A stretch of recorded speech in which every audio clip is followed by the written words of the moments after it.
ଦେବ କହିଲେ କ'ଣ ବୁଝିବା?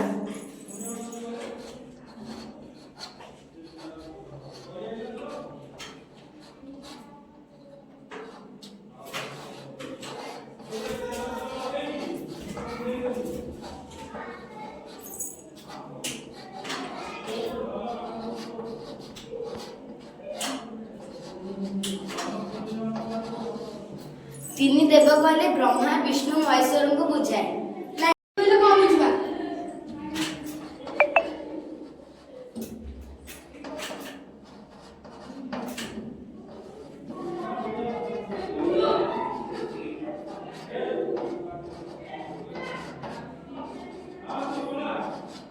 ସରସ୍ୱତୀ ଲକ୍ଷ୍ମୀ କାଳୀ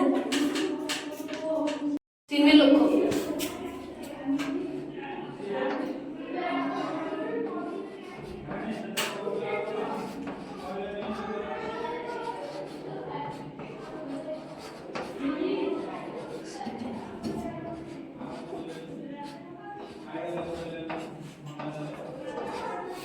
ପୃଥିବୀ ଆକାଶ ପାତାଳ ତିନି ସ୍ତରର ନାମ।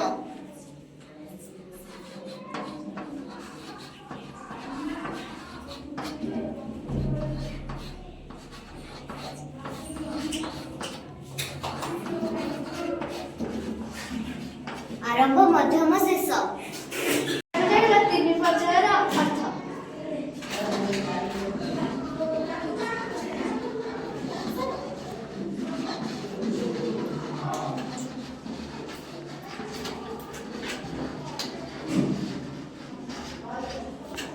ଯୁବକ କିଶୋର ବୃଦ୍ଧ।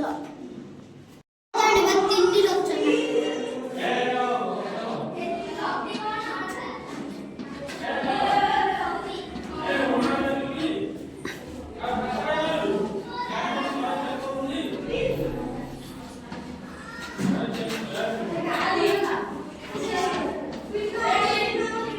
ଦେବତା ନାମ ରାକ୍ଷା। ତିନି ସମୟ।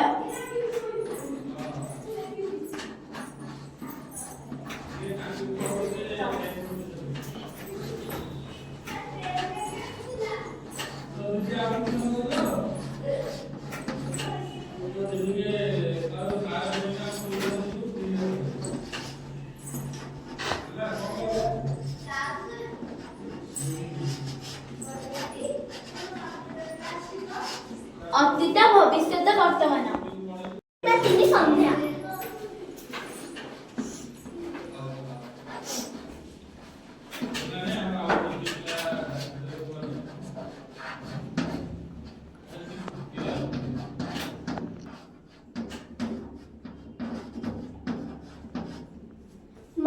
ସକାଳ ମଧ୍ୟାହ୍ନ ସନ୍ଧ୍ୟା। ଶକ୍ତି ନ ଜାଣିବା।